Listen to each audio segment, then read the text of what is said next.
सभी को जय यीशु। मैं अनुपमा रेमंड, पटना आर्चडायसिस से। आज हमारे देश की में स्त्रियों की दशा बहुत ही दयनीय हो गई है। हर जगह हमें स्त्रियों पर अत्याचार के बारे में सुनने, पढ़ने और देखने को मिलता है, जबकि पहले ऐसा नहीं था। निर्गमन ग्रंथ अध्याय 1 और 2 में हम देखते हैं कि इस्राएलियों की संख्या बढ़ जाने के कारण राजा फिरौन ने वहाँ पर सभी दाइयों को ये आदेश दिया कि जितने भी नवजात शिशु हैं उनका वध कर दिया जाए। दाइयों ने ऐसा नहीं किया क्योंकि वो छोटे बच्चों को नहीं मारना चाहती थी। उनका हृदय, नारी का हृदय बहुत ही कोमल और भावुक होता है। उन्होंने उन शिशुओं को ना ही मारा और ना ही नील नदी में फेंका, और इस तरह उन्होंने राजा की इस नरसंहार की योजना पर पानी फिराई। जब उनसे पूछा गया कि उन्होंने राजा के आदेश का पालन क्यों नहीं किया, तो उन्होंने कहा कि वे ऐसा कुकर्म नहीं कर सकती। वे ईश्वर पर श्रद्धा रखती हैं, इसलिए ऐसा घिनौना काम वो नहीं कर सकती। वहाँ पर एक लेवी महिला थी जिसके पास 3 महीने का छोटा सा बच्चा था।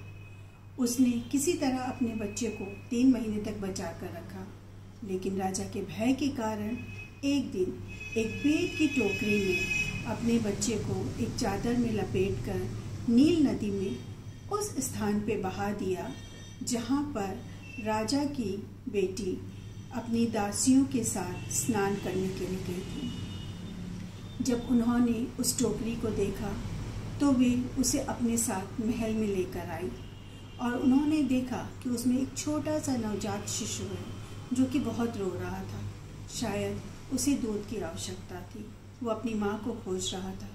इसलिए राजकुमारी ने आदेश दिया कि एक ऐसी महिला का इंतजाम किया जाए जो कि इस छोटे से बच्चे को दूध पिलाए। आप सभी जानते हैं कि बच्चे के लिए माँ का दूध कितना पौष्टिक आहार है। इस तरह एक दासी मरियम, उसने उस बच्चे की ही माँ को उस राजमहल में भेज दिया और उसने उस बच्चे को अपना दूध पिलाया और उसका पालन पोषण करने लगी। हमारे देश में, हमारे समाज में आज स्त्रियों की दशा बहुत ही कष्टकारी है। आज हर जगह हमें अत्याचार सुनने को मिलता है। कभी दहेज के बहुत ही कष्टकारी है। आज हर जगह हमें अत्याचार सुनने को मिलता है। कभी दहेज के कारण लड़कियों को शिक्षा से वंचित रखा जाता है, लड़के और लड़कियों में भेद होता है, उन पर अत्याचार होते हैं, उन्हें उनका सौदा किया जाता है, उन पर कभी एसिड फेंका जाता है। साल के कुछ एक दिन ऐसे होते हैं जहाँ पर स्त्रियों को बहुत सम्मान दिया जाता है। वुमेंस डे, डॉटर्स डे, अभी हाल फिलहाल हमने गर्ल्स डे मनाया था।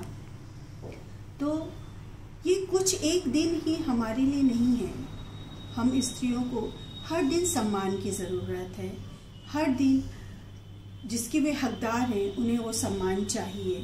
इसलिए हम अपने बच्चों को, विशेष करके अपने घर के लड़कों को ये बताएं कि लड़कियों और स्त्रियों की जो समाज में इज्जत होनी चाहिए वो हम उन्हें, उनके बारे में उन्हें बताएं और सिखाएं और समझाएं। क्योंकि नारी कोमल तो बहुत है लेकिन कमज़ोर नहीं है।